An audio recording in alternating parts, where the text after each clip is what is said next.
What's up, guys? Today we're going to be talking about curses. This is a part of the body code system. There is a lot of interpretations to this, so let's go ahead and get started. If you are new here, welcome. If you are new here, welcome. Slurring my words. I am Samantha, and the purpose of this channel is to help you release the past so you can heal yourself and level up your life. And if you want to work with me, all the information is in the description below. So let's get started. I have the body code system definition of what a curse is, so we're going to kind of dissect it. It's not as scary as you may think. A lot of people see curses of very malicious things that people are sitting around a bunch of candles under the full moon and writing things and burning them and hopefully causing harm to another person. Now, if that's something you believe to be true, that's something you're going to experience. But again, everything is based on your belief and how you perceive the world. So once we go over this, you're going to have a better understanding of what a curse is, and it won't be as scary, and you may even laugh it off. I also believe that we are in control of our own energy. What we say goes. So if you don't believe in curses, you're not going to be affected by curses. If you believe in curses, you will be affected by curses. That's just how the law and the universe works. Okay, so let's go ahead and dive into this. So we're going to start. So this is in the body code system, a part of the app, and it is under energy and offensive, and there is a section called curses. So let's go ahead and dissect it. So a curse is similar to any other emotional energy, such as a trapped emotion. So emotional energy. It consists of energy that is lodged within the energy field. Now, a curse is a strong negative energy, which everything that is unwanted is negative energy. It's not ours. We don't want it. It doesn't make us feel good. So we got to get rid of it. We want it out of our energy system. So it comes from an entity, another person, and the subconscious mind. And so let's go ahead and dissect these. I did talk about entities in another video, but I'll briefly go over it again. An entity has a lot of different meanings. Again, it just means negative energy. So this can be the spooks. It could be your own creation. So a part of yourself you're neglecting, acting like doesn't exist, shaming, demonizing, and you can actually create your own entity.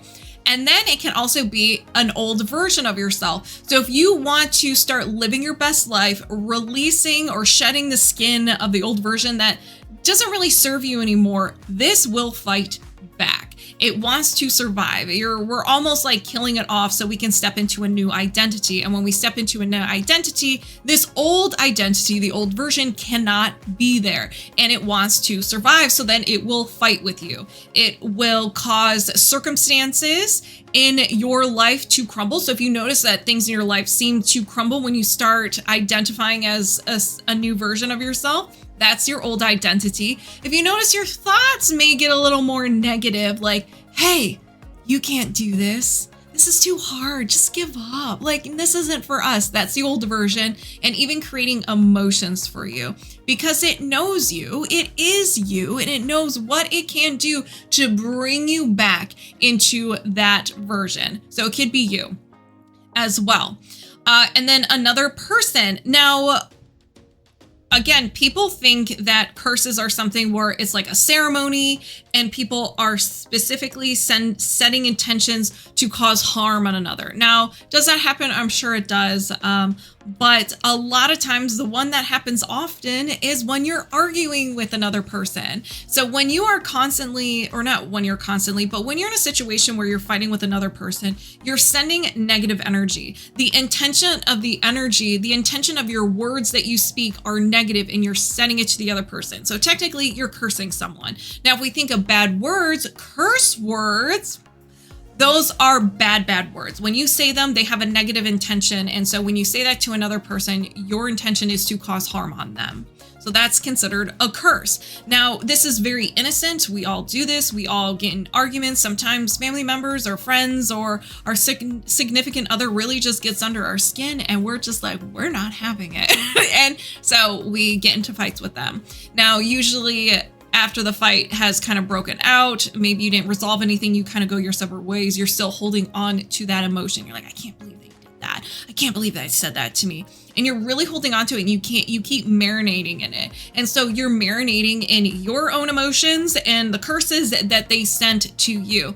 Now, once things seem to settle down and you kind of process the emotion, you kind of get calm, and then you guys come together and you talk it out. You're like, hey, sorry, I didn't mean to call you that or say that to you. Oops.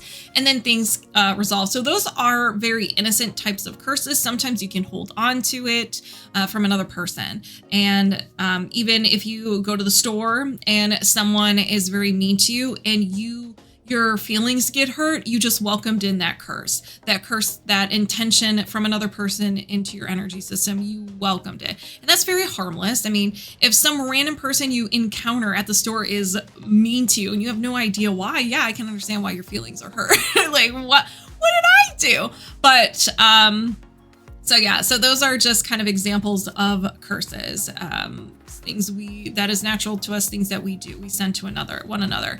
And the other one is the subconscious mind. Now, the subconscious mind is very similar to the old identity, the old version of yourself. Now, the subconscious mind has been with you since day one, since you have been born. It has been learning tips and tricks on how to keep you alive, creating beliefs about you, other people in the world around you, so you will be set for life. It created defense mechanisms. When you got hurt, it's like, listen, this is what we're going to do to prevent you from experiencing that.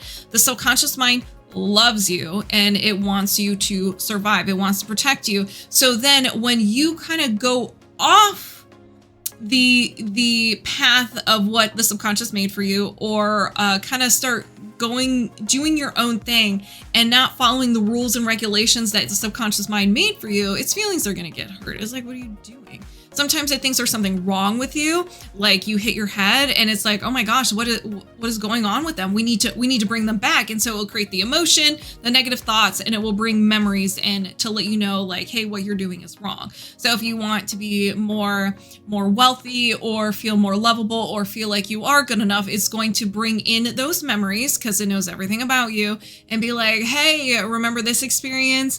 You're actually not lovable because based on all of these experiences that you may have. So it can be kind of, it can approach you in a way where it thinks there's something wrong with you, or it's upset with you because it spent all these years, all this time, all this attention on these rules and regulations, and now you're just like chucking the book out and you're like, you know what, let's kind of try something else. And so it will declare war on you. And so it will sabotage you. It will, just very similar to the old version, it will create circumstances in your life to prove the opposite. It will create thoughts that are the opposite, and it will show you memories to keep you focused on these rules and regulations. So really, when you look at curses that way, it's not that scary. Let's see, is there anything else that I want to see? So curses are generally intended to block, sabotage, and interfere with the recipient's life, healing, connection to the divine, and in another way. Now, we can also curse ourselves. We are very mean to ourselves. We say very nasty things when we make a mistake. We do something wrong. We explode and we're just like, I'm a horrible person. I can't believe I did that. I'm so stupid. I'm so stupid. I'm so stupid. You're cursing yourself. And so when you do that, it actually doesn't make you feel good. And if you say it enough, it does become a belief that you create for yourself. We don't want that.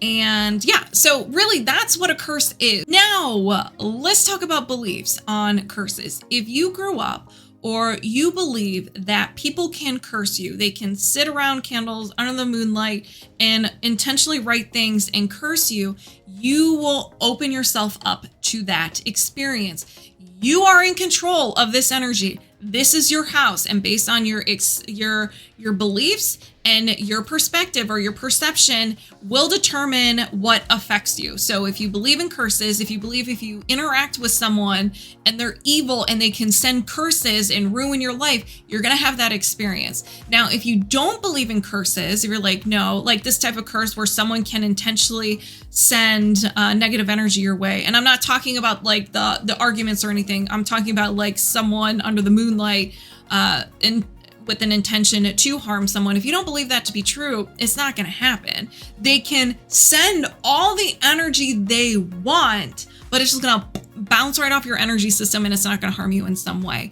And that's the kind of thing that we need to do when we're interacting with people, when we get into fights with people, or when we interact with someone who's kind of grumpy with us, not to let their energy, their anger affect us. And we want it to bounce right off us. That's kind of the goal of everything. But back to curses. And it's kind of funny because I was thinking about this video. Someone wanted me to do this video on curses. And I was kind of laughing because I don't believe in curses. I don't believe someone can intentionally harm me without my permission. But I was like, I don't know, those ancient curses, man. Like, we don't even understand how the pyramids were made, how they were created, especially with all the technology here. I was like, man, I don't know. Maybe those ancient curses I believe in, but anyone like Susie down the street trying to send me a curse, absolutely not. I would never ever be the first one in a tomb, in a tomb that's just been uncovered. Nope. That's something I'm not going to play with if I ever go to Egypt or any of those ancient sites. Respect. I ain't going to play with that. But everything else I really don't believe in. And that's really it. It's based on your belief and how you view this energy that's being sent to you. If I know a lot of people who believe they're being sent curses by coworkers and people they interact with, and they live in fear, and they don't have to, and you don't have to, because it's just energy, and you have that protective force field around you, and you can program it and be like, hey, any negative energy that comes my way just bounces off and it goes to the other person or gets transmuted into positive energy. That's how powerful you are. So in conclusion, curses are really just negative energy that we're exchanging with one another, and you can decide if you give into it or not. You're just like, meh, whatever, and you move on with your life. But just like any other energy, it can be removed. It's not stuck to you for eternity with generations to look forward to all this, the curses that you have collected. You can do this with the body code. You can do this on your own by doing the muscles testing and seeing if you have any curses, and release them with magnets. So when you put them in that perspective, curses aren't so bad. You are more powerful than you think. You are very powerful, and you're even that powerful to give something like a curse power when it really doesn't have any power at all. You do. So thank you guys for watching. If you have any questions for me or any videos you would like me to do, put that all in the comments. I hope you guys have a wonderful rest of your day, and I will talk to you soon. Bye.